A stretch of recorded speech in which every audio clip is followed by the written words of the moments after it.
So we're going to talk about Lord Chaitanya. Is that the Lord Chaitanya Mahaprabhu? Well, interestingly enough, and I didn't mean to do it, but I just ended up on the Siksastakam prayers. So Lord Chaitanya didn't write anything. He got Rupa Goswami, Sanatana and Six Goswamis to write so much, but himself, he wrote practically nothing. And the only thing that we know of that he did do was the Siksastakam prayers, and they're all about chanting. Mm. And the prayers kind of chart the lifetime. How long it's going to take you to get through those prayers will take a lifetime. You start off by Param Vijayate, Chaitadapana Marjanam, that the heart is being cleansed, Vijivada Jivanam, everything's great, Hari Bol.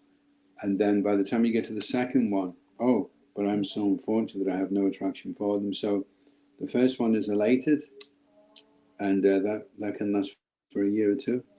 Then the second stage is, oh, actually I'm quite offensive. And at that point, you could discontinue. You could decide, okay, this is not for me. And I didn't mind it when it was Param Vijayate, but now this is getting a bit too serious and a bit too tough. So I'm going to abandon the path and go and do something more. Yeah, it's like also in that stage you get plenty of opportunities to abandon the path as well, isn't it? Because I guess like part of being exposed for where you're at is like it's not nice to stand and face it. So I guess and spoke if about it you last time. stand and face it removes a lot of pride, to actually see yourself for what you are. So then you come to number 3, Trinadapi Sanichena. You're not really looking for respect anymore. You're just happy to offer respect to others instead. And then after that, Nadanam Najanam, then the material desires start to go. And then you feel dependent on Krishna. Ainanda Tulus Kinkara, oh Krishna. Somehow or other I've fallen into this ocean. So you're aware at this time that Krishna is there, that you have a relationship with him. And a lot of your anarthas now have been removed. Nadanam Nadanam, just before, you're not desiring anything. But you're in the material world and you want to get out.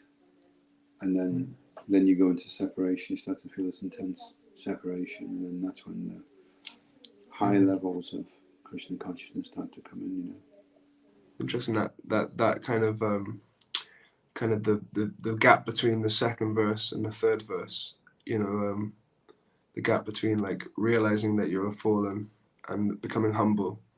It's like it's quite close. Like it seems like there's a big void and you have to run away. Like it seems like this is terrible and I need to leave.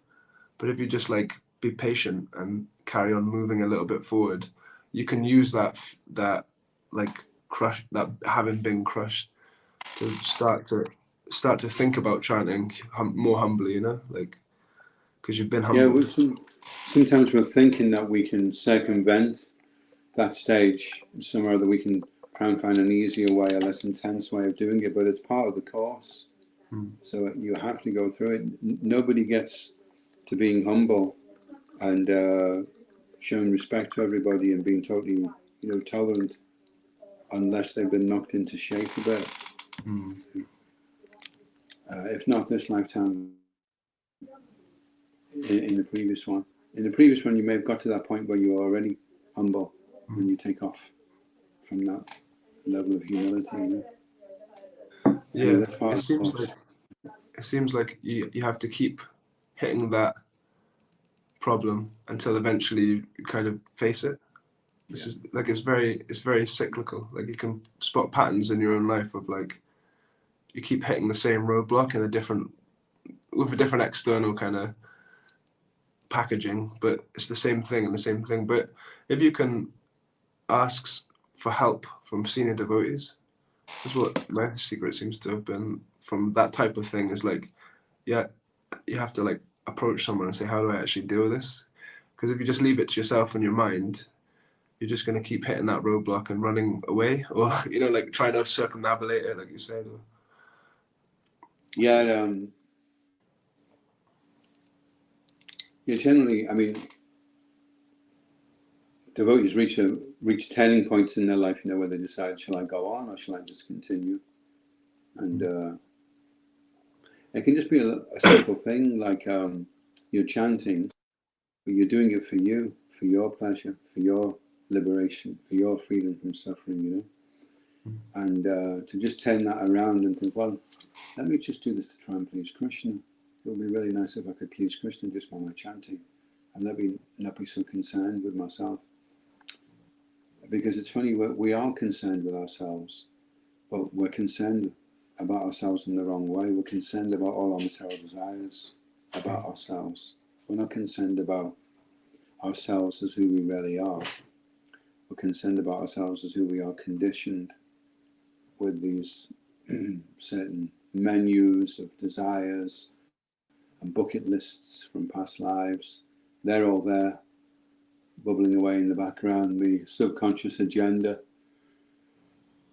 And so that interferes with the chanting, because for the chanting to really be powerful and really go deep into the heart, we have to be doing it really wanting, to please Krishna.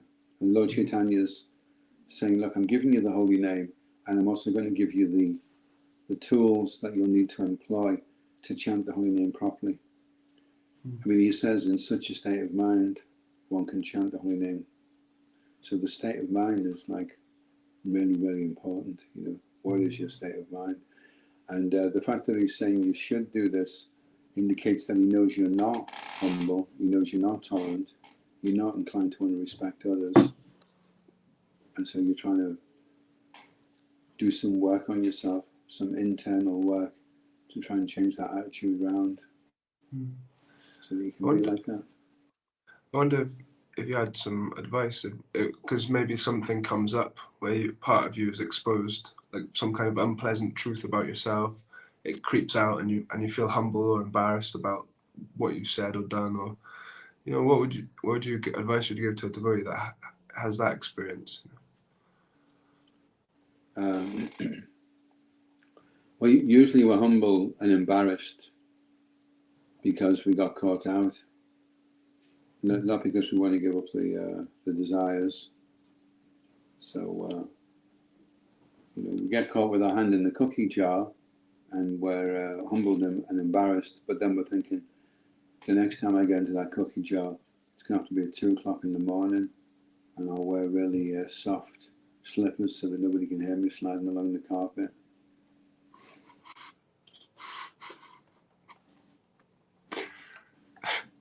You still want to do it, but you're just trying to figure a way of doing it out that you don't get caught out or embarrassed this time.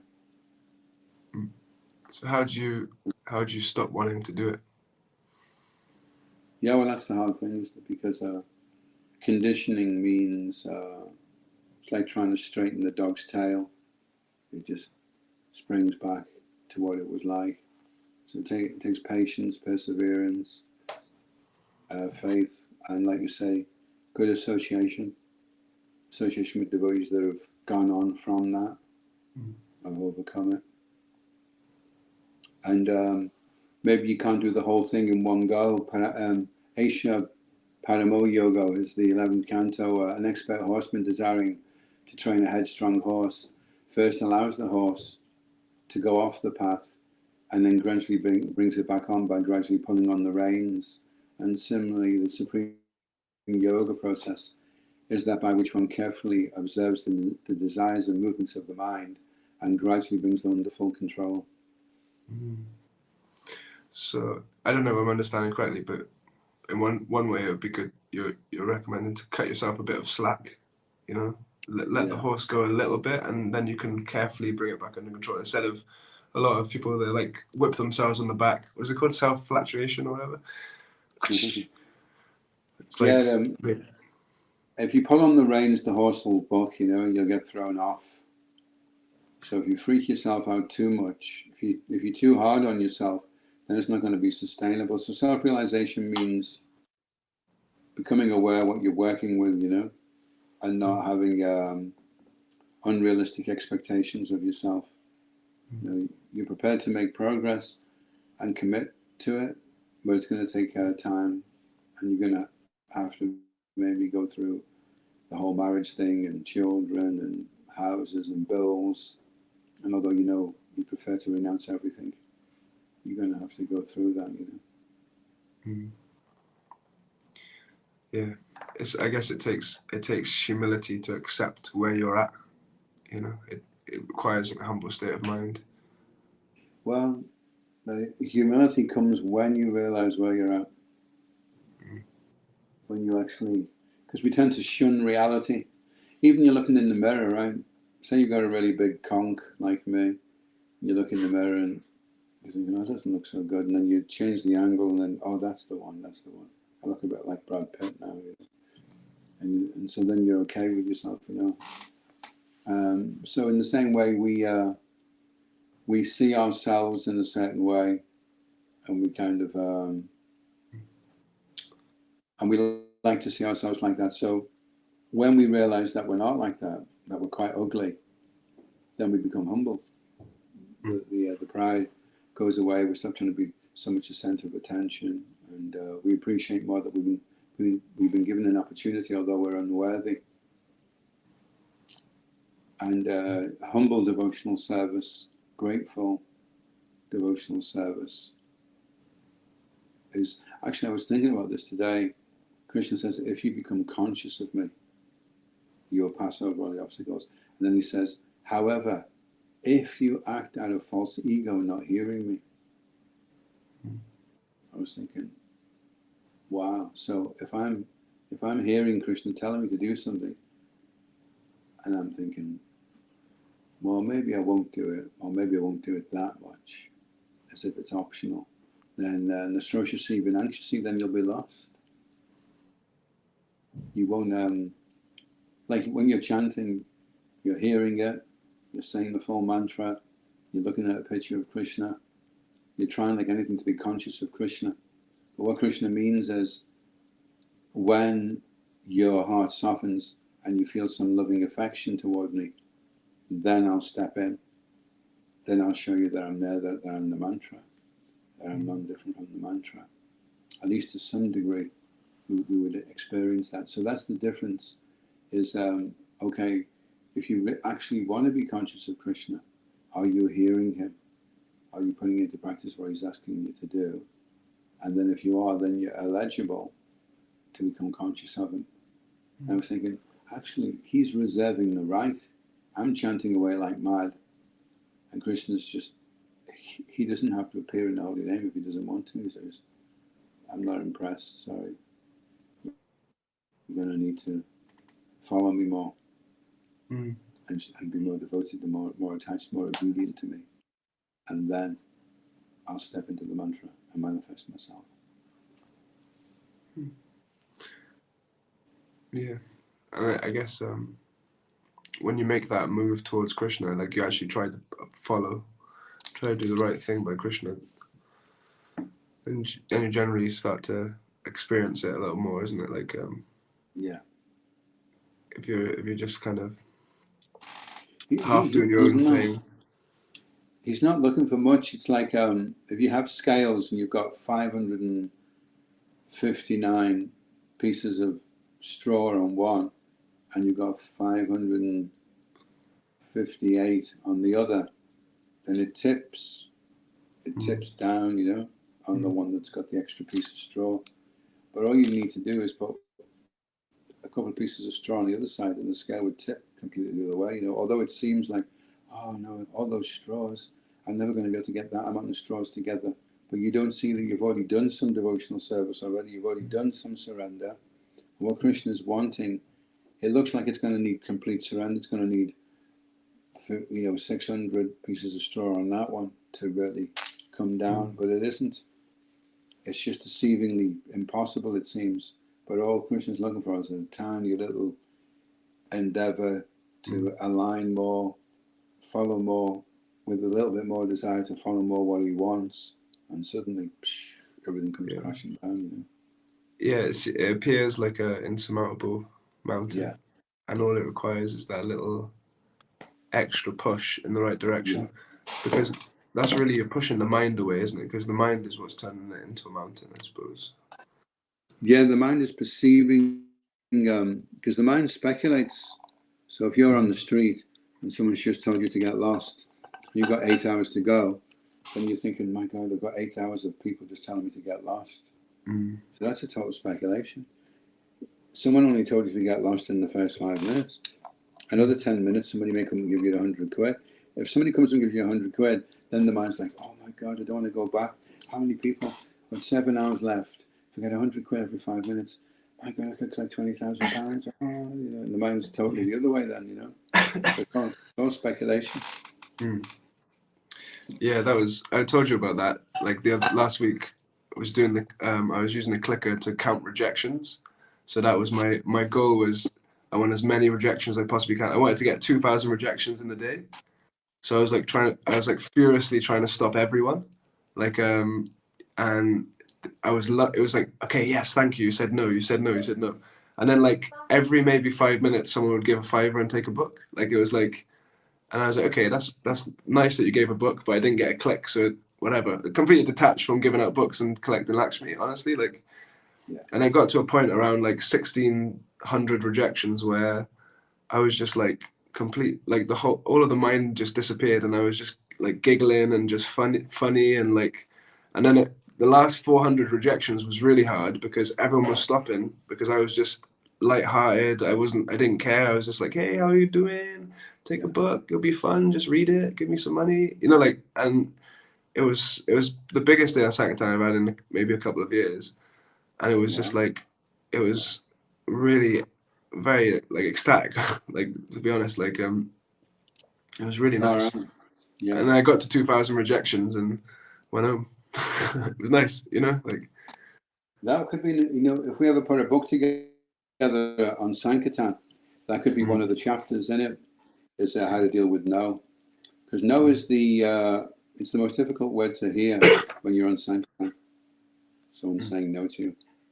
And you can even take it personally. Devotees can get pretty uptight on Sankirtan, especially if they're on a marathon and they're really attached to the result and they're really trying to do something, and then someone says no. And they really take it as an affront, and get aggressive, antagonistic, even insulting toward people. Whereas on the other hand, if someone says no and you're okay about it, then it makes the person who said no think, maybe that guy was okay, actually. He seemed really nice. I should have given him something, Yeah. So if you continually work the same area and you're being nice to people that are giving you rejections, it's only about a time before they will stop and give. Yeah, it's amazing how cultivating like a little shift in perspective, like what the goal that you're looking for. If you just have to shift it a little bit. I'm doing exactly the same activity, just changed what I'm going for, what the goal is. I'm not saying it's like it's not saying it's going to be like foolproof. I've cracked Sankirtan, Krishna reciprocating with the effort, but it was just like a nice demonstration of how like really our perspective and how our mind is framing a situation completely changes how we go through that situation. Well, yeah, that's the detail you see. What Krishna is really pleased with is the fact that you were innovative. And so it worked doing that one day. The next day, you'll have to find perhaps something else, be innovative again. But then you start realizing, wow, there's so much opportunity out here, and I've just got to stop getting in the way, allow myself to be creative. And I find it also good to keep a track of how much you're collecting, because the mind distorts that as well. Like we only got a couple of hours the other day in Edinburgh, and my mind was crucifying me. It felt like I told this to the devotees later. I said it felt like I was fishing with a net that had holes in it that were 12 inches wide, and every time I tried to scoop something up, they were getting through, and it just felt absolutely useless, like I was doing nothing. But when I counted up at the end of the 2 hours, I'd done nearly 100. I was thinking, my God, the mind was like, had me so convinced that I was blowing it all the time. And then every time someone helped, I didn't even acknowledge it. I was just like, well, yeah, of course they helped. We're expecting that, but we need the next one to do it, the next one to do it, and then that wasn't happening. So I was tricked, well and truly, by the mind. So sometimes it's good to keep a track of actually how well you're doing, and then you don't have to go on a downer. Yeah, and even tracking the books as well. Like I never thought about tracking books. Like I was just like, yeah, you just give out books. But like when I was tracking them, I was realizing actually we're giving out quite a lot of books here. Like something to be happy. Like there's quite a lot of books going out. I didn't even think about books. I was too busy thinking about collecting Lakshmi. So it's what you appreciates, or whatever you like, whatever you're kind of paying attention to it. Attention. Well, they say whatever you measure improves. That's the so one, if you're trying to stop smoking, you're smoking 20 a day, so you just keep a track of it, and then immediately you'll smoke 19 the next day, 18 the next day, 17, and eventually it'll improve to the point where you don't smoke at all. So you can observe that yourself. How long does it take before I become a numpty? Well, every 2 weeks I go completely insane. Okay, let's try and make it every 13 days instead. Yeah, it's kind of being more conscious, being more awake, more. Actually, sorry. Let's try and make it 15 days, not 30. Yeah. I'll make it less than 4. Yeah, and as you start to measure things, keep a diary, keep a track of yourself, fill in your journal, captain's log, like Star Trek, star date. Write it down and then just assess what's going on. Had a great day today on Sankirtan. Counted all the rejections I got. 2,000 rejections. Let me try and do 2,100 tomorrow. Isn't it like Bhakta-rupa Dasa said that when you get rejected on Sankirtan, it's putting spiritual blood in your spiritual body? Something along those lines. Oh, I know he said you don't get anywhere. He said, I've been pushed and shoved around in this lifetime. And he said, unless you're prepared to push and shove back, you're never going to get out the material world. Yeah, that's interesting. I think Vaisheshwari quoted that one though, with the spiritual blood. Like, if you meditate on that, if you're meditating on that, it's like, wow, I'm developing a spiritual body just by being rejected. I'm making a lot of progress by not getting a result. But if you see the benefit of the thing that the mind will easily perceive as the most negative thing in existence, like the rejection for the false ego and it can easily become a crushing thing which puts people off going on books altogether. Which kind of is linked to the first thing we were talking about. There's like an obstacle that we feel like we can't surpass, and so we think the way to deal with it is run away, or I can't go to Sankirtan because I keep getting rejected, so we run away. But really, if you just push a little bit, put that one bit of straw on there, you're gonna see almost the clouds will be blown away, and you'll see, whoa, there's something here. Like Lord Chaitanya's Sankirtan mission is completely transcendental. Like there's so much going on underneath the surface that my mind has just completely cheated me out of. Yeah, I didn't want to get started today. I didn't sleep so well last night, and so I took some rest. And after you've taken rest, you don't feel like doing anything. So anyway, I reluctantly and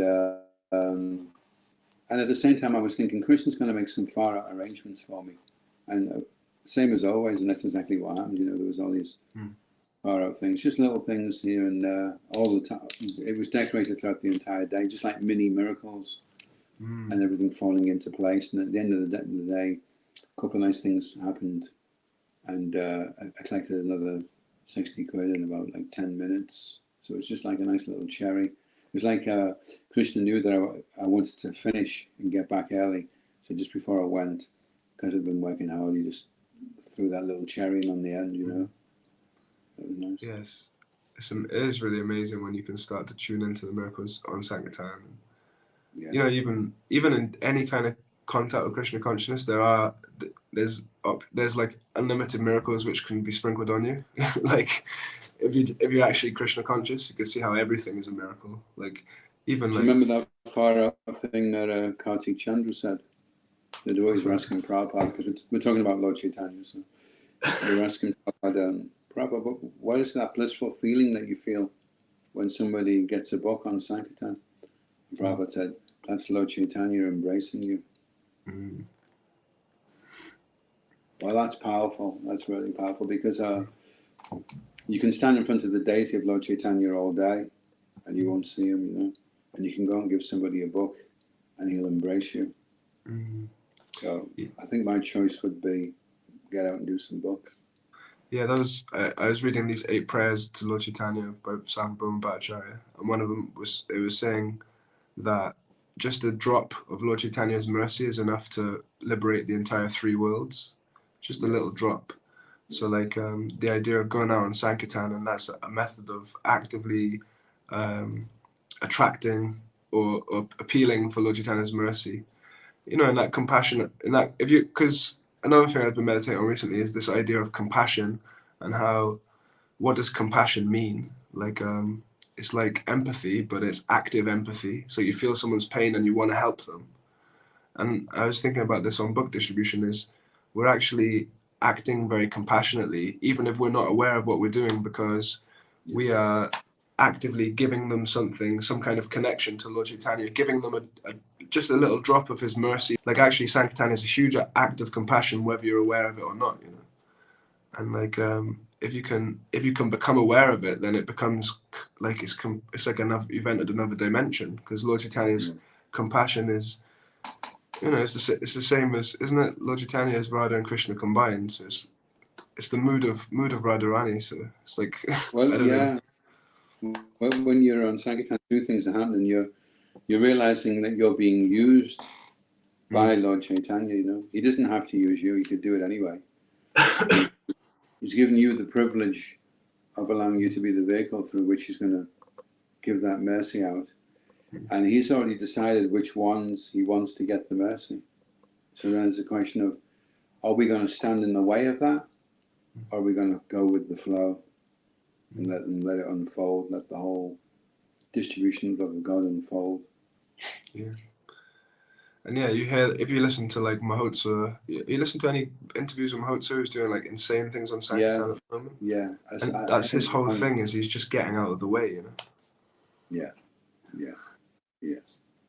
Yeah, because he hardly says anything, and that's what's so far out about it. It's just like so casual and so off the cuff the way he's speaking.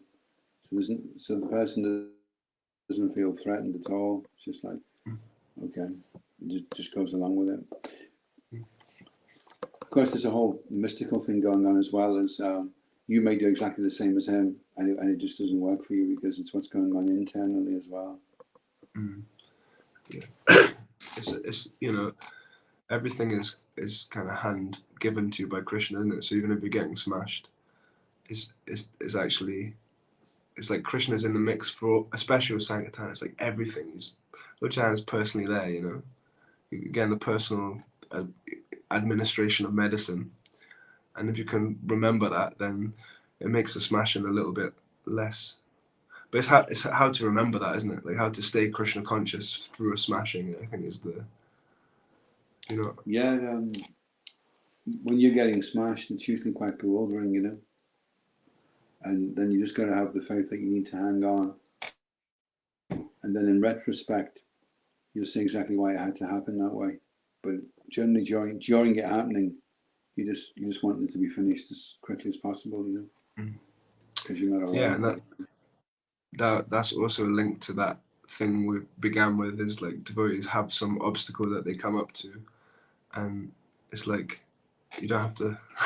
Yeah, so what's that verse that one who remembers Lord Chaitanya, the most difficult thing becomes easy, and for one who forgets Lord Chaitanya, the most easy thing becomes so difficult.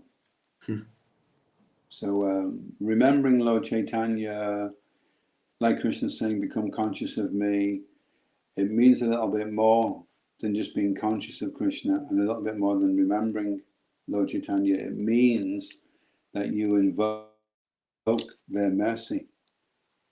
That's really what it means, because it's only by their mercy that you can be conscious of them, that you can be linked to them, and you can be used by them.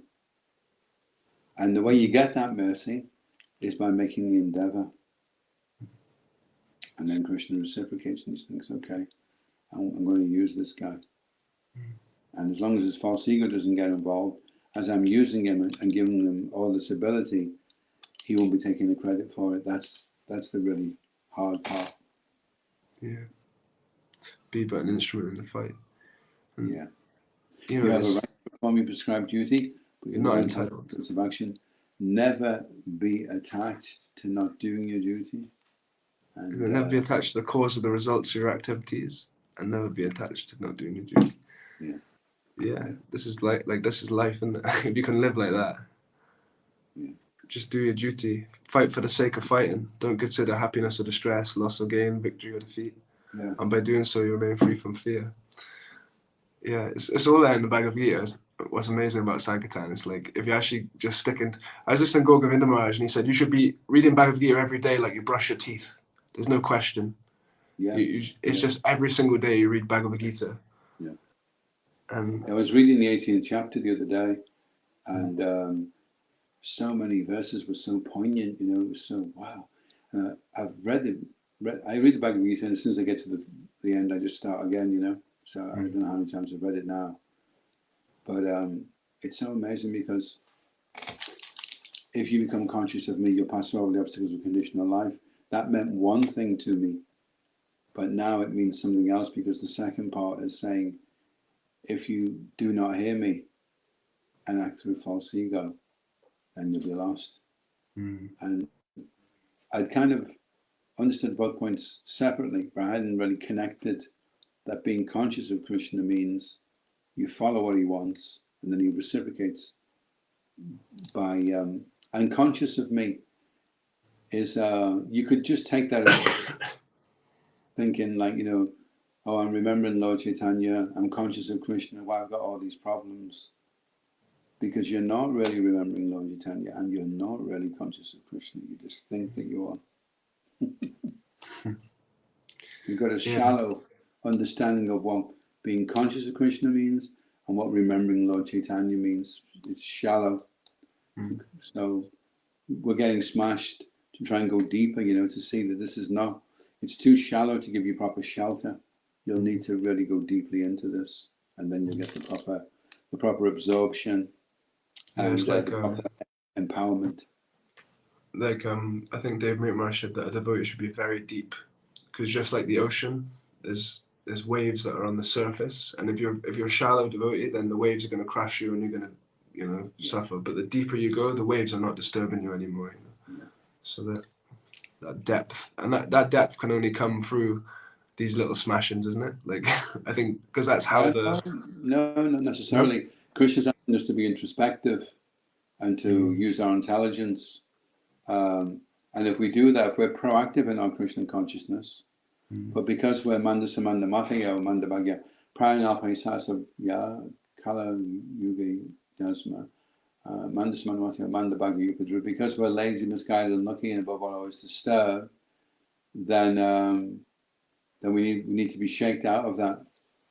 But that doesn't have to be all the time. That you could come to an elevated state of consciousness where you can hear something, you understand it, you immediately implement it.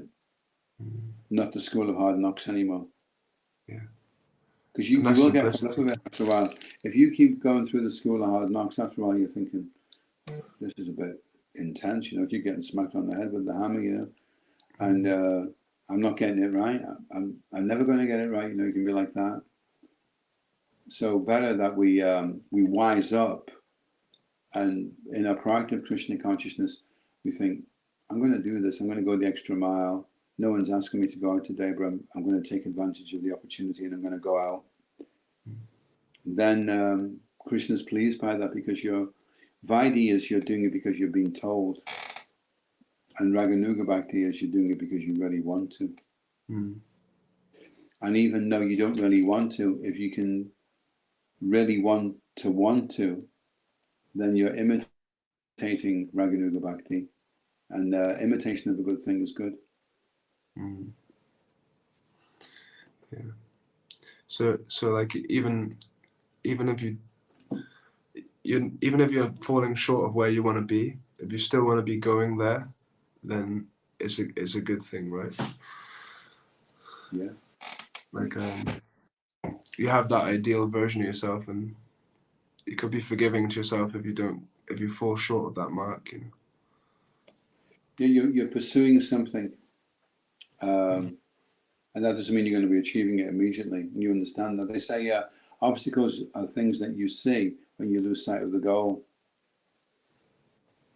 So you stay fixed on the goal, what the goal is, and then you won't be so distracted by the obstacles that are there. Yeah, I mean, you may have to get smashed, but it shouldn't be a continual thing. You should start to wise up and think, okay, that's enough of that. I need to get on from these were lessons you learned when you were a kid. Now I'm trying to be an adult. So let Krishna deal with me more like that now, you know.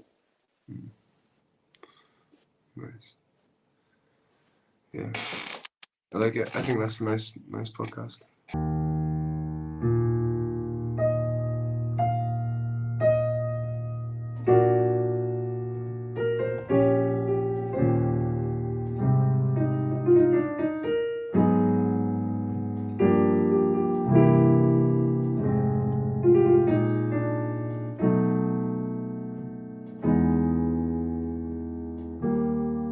Every time